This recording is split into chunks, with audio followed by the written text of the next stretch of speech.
Place one hand on his forehead. Place the other.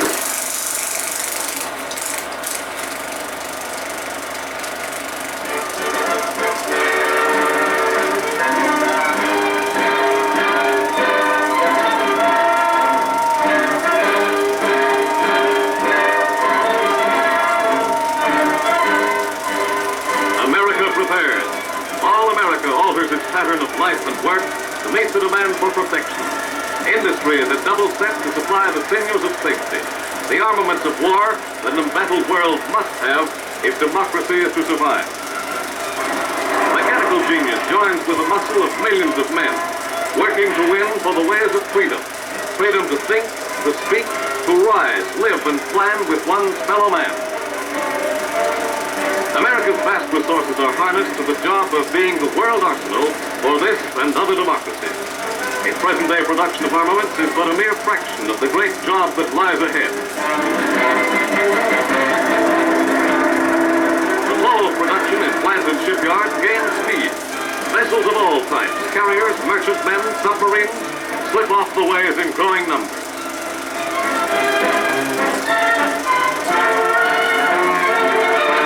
And the beat of feet sounds over the land. Feet intent on training, on growing fit for whatever destiny holds ahead.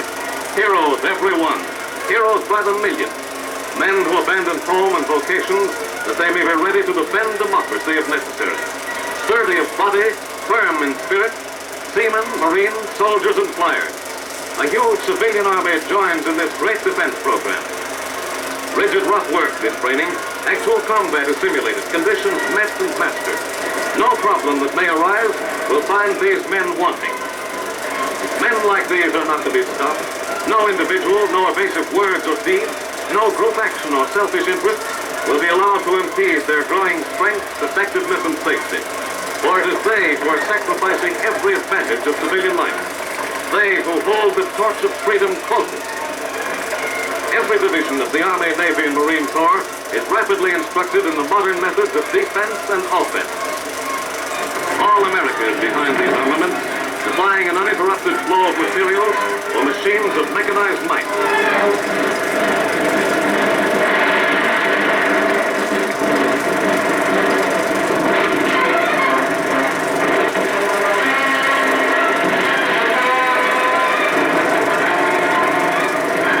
America is making many tanks. Americans are rapidly learning their use. A rough branch of the service, making all the more necessary the intensive training of the day for total preparation against any threat to freedom. In less than a year, miracles are wrought in the production of tanks, rolling fortresses geared to demolish anything in their path, conquering all obstacles on every nature and terrain.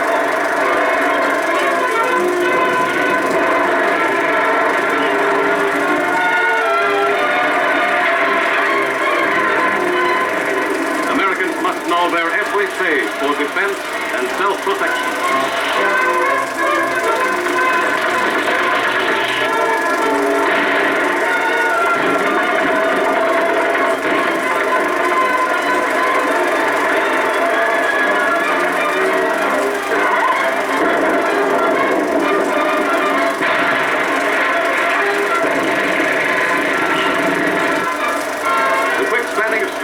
Portable bridges for the advance of lumbering, powerful tank corps, forerunner of the infantry, successor to the cavalry, as wars are conducted today.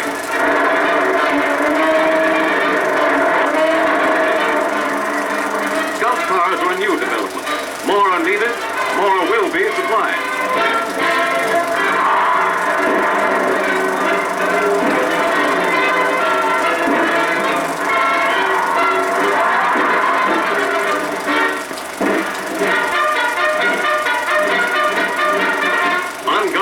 Panama Canal, Uncle Sam's vital water lifeline, joining the two great oceans of the world. Protection of this most important artery rests with many divisions. Its therefore searching eyes that look down from the sky from the Atlantic to the Pacific. Soldiers, sailors, and Marines are trained especially to guard this long, thin link, permitting quick disposition of naval units from one ocean to the other, allowing supply and merchant ships safe passage for their cargoes of war or peacetime.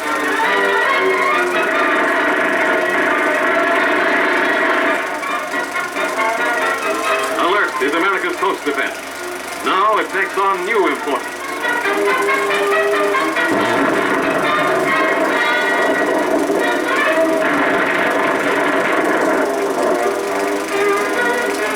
Thousands of anti-aircraft guns and thousands more in production. America's coast must be invulnerable.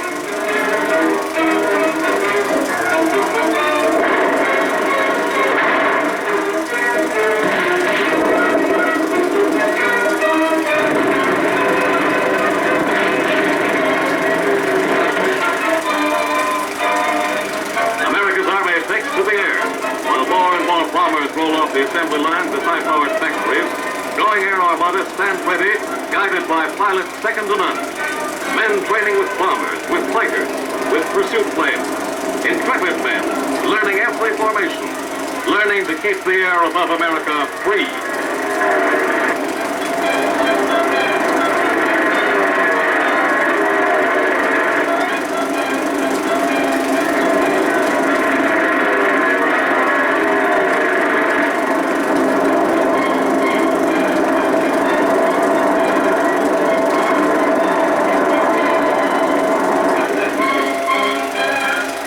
Before any foreign nation utilized parachute jumping as a practical form of warfare, Uncle Sam's Air Force had perfected this means of offense and of defense. First, the equipment of guns and accessories are thrown safely to the earth. Then the men file out. There's a whirlwind descent, then a tug as the parachute opens to glide the men to safety.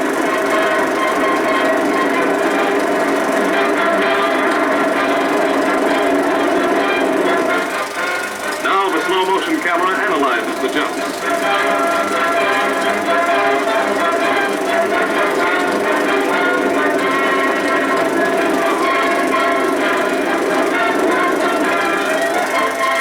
For perfect form, the parachutist is expected to land standing on his 2 feet.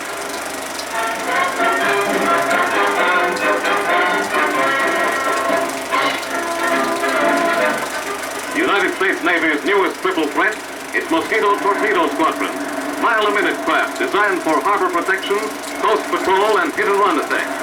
Each manned by a picked cruise 9, they carry 4 torpedoes and twin machine guns. Before the skyline of New York City, they paint a frightening picture to those who would dare attempt invasion of our shores and of our liberty.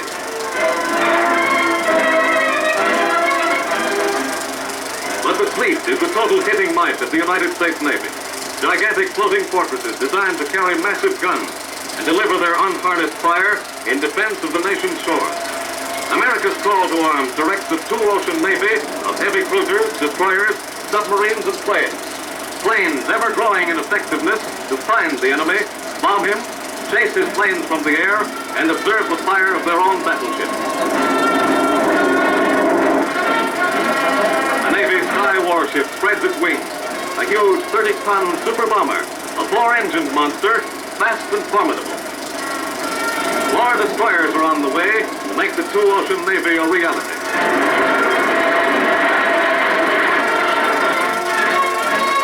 Uncle Sam's Submarine Squadron, $6 million craft that hail a $3 billion program which delivers a new fighting ship every 12 days. Eyes under the sea. Eyes for defense.